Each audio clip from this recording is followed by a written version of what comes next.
आज हम लोग ढहते विश्वास कहानी के बारे में जानते हैं, ऑब्जेक्टिव विद सब्जेक्टिव। तो सबसे पहले जानते हैं कि ढहते विश्वास कहानी के लेखक जो हैं सात कौड़ी होता जी हैं। और सात कौड़ी होता जी एक उड़िया के प्रमुख कथाकार हैं जिनका जन्म 29 अक्टूबर 1929 ईस्वी मयूरभंज उड़ीसा में हुआ था। तो याद रखना है कि सात कौड़ी होता जी कहाँ के उड़िया के प्रमुख कहानीकार हैं जिनका जन्म 29 अक्टूबर 1929 ईस्वी में मयूरभंज उड़ीसा में हुआ था। सात कौड़ी होता जी की अभी तक एक दर्जन से अधिक पुस्तकें प्रकाशित हो चुकी है। और होता जी भुवनेश्वर में भारतीय रेल यातायात सेवा के अंतर्गत रेल समन्वय आयुक्त व उड़ीसा सरकार के वाणिज्य व यातायात विभाग के विशेष सचिव एवं उड़ीसा राज्य के परिवहन निगम रह चुके हैं। कहने का मतलब है कि सात कौड़ी होता जी जो हैं आपका यातायात विभाग के भी सचिव रह चुके हैं, उड़ीसा राज्य परिवहन निगम का अध्यक्ष भी रह चुके हैं। इस तरह से उड़ीसा सरकार में बहुत ज़्यादा भूमिका निभाए हैं। इसके कथा साहित्य में उड़ीसा के जीवन गहरी आंतरिकता के साथ प्रकट हुआ। ये जो कथा लिखी जाती है उसमें उड़िया के जीवन की गहरी आंतरिकता के साथ प्रकट किया गया है। और यह कहानी राजेंद्र प्रसाद मिश्र के द्वारा संपादित एवं अनुदित उड़ीसा चर्चित कहानी विभूति प्रकाशन दिल्ली से ली गई। कहने का मतलब है कि ये जो ढहते विश्वास कहानी था उड़िया भाषा में लिया गया था, लेकिन उड़िया भाषा से हिंदी में कन्वर्ट करने वाले व्यक्ति का नाम राजेंद्र प्रसाद मिश्र है। और यह कहानी विभूति प्रकाशन दिल्ली से ली गई है। तो सबसे पहले इसके प्रमुख पात्र कौन कौन है। तो इसके प्रमुख पात्र लक्ष्मी है, लक्ष्मी का पति लक्ष्मण है, लक्ष्मी का पुत्र अच्युत है, पड़ोस का पढ़ाकू लड़का गुणनिधि है और गुणनिधि का दोस्त चंद्रा शंकरा और मंकरा है। चलिए हम लोग कहानी के राइटर ने के बारे में जान गए, इसमें कौन कौन है जो जान गए हैं। तो अभी हम लोग इसके ऑब्जेक्टिव के बारे में सबसे पहले जानते हैं। तो ऑब्जेक्टिव का पहला पॉइंट है कि ढहते विश्वास कहानी में उड़िया के जनजीवन का चित्रण किया गया है। इसका प्रमुख पात्र लक्ष्मी है। लक्ष्मी एक दिन महिला है और इसके पास 1 बीघा जमीन भी है जिस पर यह खेती करती है। इसके बड़े बेटे का नाम अच्युत है। लक्ष्मी के कुल 4 संतान हैं जिसमें 2 लड़के और 2 लड़कियां हैं। इससे क्या पूछेगा कि ढहते विश्वास कहानी में कहाँ के जनजीवन का चित्रण किया गया है, तो उड़ीसा का। इसके प्रमुख पात्र कौन है, ढहते विश्वास प्रमुख पात्र कौन है, तो लक्ष्मी है। लक्ष्मी कैसी महिला है, तो एक दिन महिला है।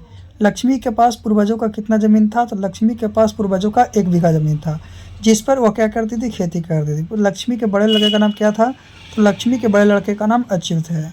लक्ष्मी के कुल कितने संतानें हैं, तो लक्ष्मी के कुल 4 संतानें हैं जिसमें 2 लड़के एवं 2 लड़कियां हैं। अगला पॉइंट है कि लक्ष्मण कलकत्ता में नौकरी करता है किंतु उसकी कमाई से परिवार का भरण पोषण नहीं हो पाता, इसलिए उसकी पत्नी लक्ष्मी तहसीलदार साहब के यहाँ घर का छिटपुट काम करके अपने कमियों को पूरा करती है। तो ये क्वेश्चन पूछेगा कि लक्ष्मण कौन है, तो लक्ष्मण जो है लक्ष्मी की पति हैं, है ना। या लक्ष्मी के पति का नाम क्या है, लक्ष्मण।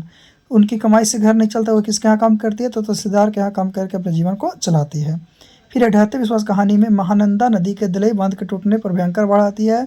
लोग हाँफते हुए टीले की ओर दौड़ने लगते हैं। कुछ लोग दलई बांध को मजबूत करने का प्रयास करते हैं। भयंकर बाढ़ में तूफान आने के बाद यह साबित होता है कि विपत्ति अकेले नहीं आती है, क्योंकि पहले सुखाड़ फिर तूफान उसके बाद बाढ़ आया। तो ये क्वेश्चन पूछता है कि ढहते विश्वास कहानी में सबसे पहले क्या आया, सबसे पहले आपका क्या है, सुखाड़ आया, उसके बाद क्या है, तूफान आया, उसके बाद बाढ़ आया। फिर है दलई बांध, मतलब कि ढहते विश्वास में किस नदी की बात की गई है, तो महानंदा नदी की बात की गई है, दलई बांध की बात की गई है। फिर पूछा लोग हाँफते हुए कहाँ जा रहे थे, तो टीले की ओर जा रहे थे। कहाँ, टीले की ओर जा रहे थे। आगे पॉइंट, लक्ष्मी के पड़ोस का लड़का है जिसका नाम क्या था, नवयुवक का नाम गुणनिधि है, जो कटक शहर से रहता है। लक्ष्मी का घर देवी नदी के समय था और लक्ष्मी उसी समय ससुराल आई थी जिस समय थी। तो पूछता है कि लक्ष्मी के मतलब कि पढ़ाकू लड़के का नाम क्या था, तो क्या था, गुणनिधि था। कहाँ से लौटा था, तो कटक शहर से लौटा था। चलिए इसके बाद हम लोग और देखते हैं अगले पॉइंट क्या है ऑब्जेक्टिव का, उसके बारे में।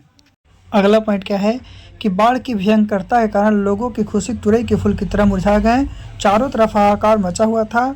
अब तो केवल माँ चंडेश्वरी का ही भरोसा था। तो इससे क्या क्वेश्चन पूछेगा कि लोग किसकी तरह सहर्षा मुरझा गए हैं, तो लोग जो थे आपका क्या है, तो तुरई के फूल की तरह मुरझा गए थे।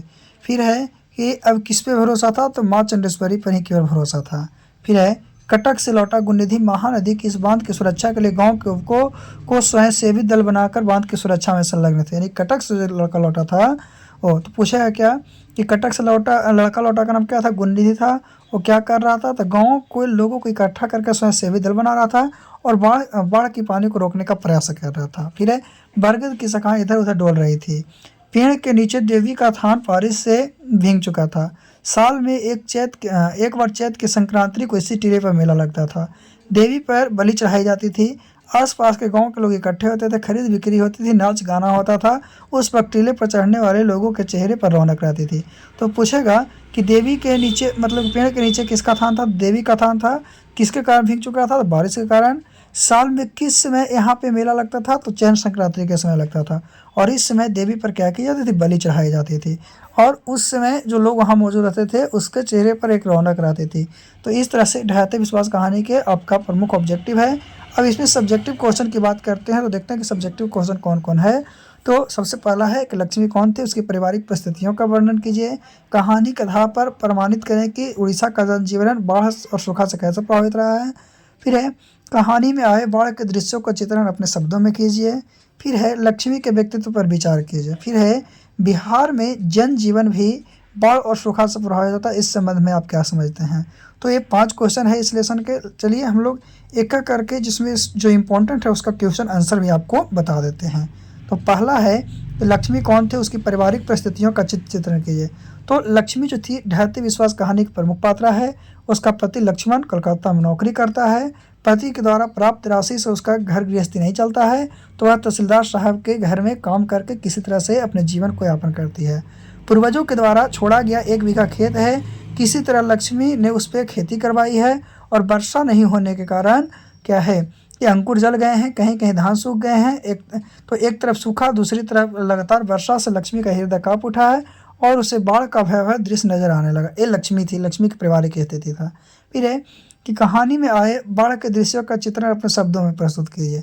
तो दलई बांध पर काफ़ी श्रम करके लोग भी सफल नहीं हो सके और बांध टूट गया। सूचना मिलते ही क्या हुआ, लोग टीले की ओर दौड़ पड़े और पानी का बहाव तेज था। कुछ लोग रास्ते में बह गए। स्कूल में भी पानी भर गया था। घुटने तक पानी में लोग छत पर खड़े रहे। कमरों वालों की क्या गति हुई इसको पता नहीं था। लक्ष्मी आदि कुछ लोग ब्रिज की जटा को डाल पकड़कर उसमें लटक गए। चंडेश्वरी चबूतरा भी पानी से भर गया था। लोगों में अफरा तफरी थी, जान बचाने के लिए आकुल व्याकुल थे, पर कोई देव शक्ति उनकी रक्षा नहीं कर सकती। इस विभीषिका में गांव का विनाश हो गया। तो इस तरह से जो बाढ़ आया, बाढ़ के बारे में जो भी कहानी में पढ़े हैं उसको लिखना है। चलिए अब हम लोग आगे की कहानी को मतलब आगे क्वेश्चन आंसर को जानते हैं। अभी हम लोग 2 क्वेश्चन आंसर को जान चुके हैं, तो अगला क्या है। तो तीसरा कहानी आपका क्वेश्चन है कि कहानी कथा पर प्रमाणित करें कि उड़ीसा का जनजीवन और बाढ़ सूखा से कैसे प्रभावित होता है। उड़ीसा के जनजीवन का सफल चित्तेवरा 7 कौड़ी होता है और इस कहानी में उड़ीसा के बाढ़ और सूखा का प्रत्यक्ष प्रतिबिंब प्रस्तुत किया गया, दिखाया गया है। तूफान के बाद सूखा, उसके बाद बाढ़ वहाँ के जनजीवन को अस्त व्यस्त करके हर समय बेसहारा बना दिया है। महानदी का हीराकुंड बांध और आयाती द्वारा निर्मित पत्थर का बांध भी उन्हें रक्षा नहीं कर पा रहे थे। सूखे में बिचई से सूख जाते थे, यानी सूखा आया तो बिचई से सब सूख गया, खेती सूख गई। बाढ़ में असंख्य धन जन की हानि होती थी। इस तरह से था। फिर लक्ष्मी के व्यक्तित्व पर प्रकाश डालिए। तो लक्ष्मी एक प्रस्तुत कहानी की प्रधान नायिका है। वह इस कहानी की केंद्रीय चरित्र है। एक नारी को जो स्वरूप होता है वह इस कहानी में देखने को मिलता है। जीवन रूपी रथ का एक चक्र होने वाली पत्नी की भंगिमा का लक्ष्मी प्रतिनिधित्व करती है। पति के बाहर रहने पर भी वह घर गृहस्थी का बोझ अपने सिर पर होती है। पति द्वारा प्राप्त राशि से जो घर का खर्च नहीं चलता है, तो वह तहसीलदार साहब के यहाँ कुछ काम करती है। काम करने के बाद अपने जीवन को चलाती है। इसमें पहले सूखा फिर बाढ़ के भय से लक्ष्मी जो सशंकित हो उठती है और उसका आत्मविश्वास डगमगाने लगता है। विधि के विधान को कौन टाल सकता है। लक्ष्मी को जिस बात का भय था वह सामने आता है और बाढ़ का पानी चारों तरफ फैलने लगता है। लोग ऊंची टीले पर दौड़ पड़ते हैं। लक्ष्मी भी अपने बेटा बेटी को लेकर जैसे तैसे दौड़ पड़ती है। प्रवाह में उसके पैर उखाड़ जाते हैं, फिर भी वह हिम्मत नहीं हारती। किसी तरह बरगद के पेड़ पर आश्रय पा लेती है। उसका छोटा बेटा प्रवाह में बह जाता है, किंतु एक अन्य छोटे बच्चे को अपना दूध पिलाती है और मातृत्व उस पर उमड़ जाता है। तो इस तरह से इस लेसन का आपका इम्पोर्टेंट क्वेश्चन है। और ऐसे भी आप अपने लैंग्वेज में लिख सकते हैं, ऐसा हम आपको बताए हैं। और भी 2-4 पॉइंट है इसमें ऑब्जेक्टिव में, तो किताब पढ़िएगा तो उससे क्लियर हो जाएगा। जैसे कि पत्थर का बांध कौन बनवाया था, तो याती केसरी ने। तो चलिए आज के लिए इतना ही काफ़ी है, फिर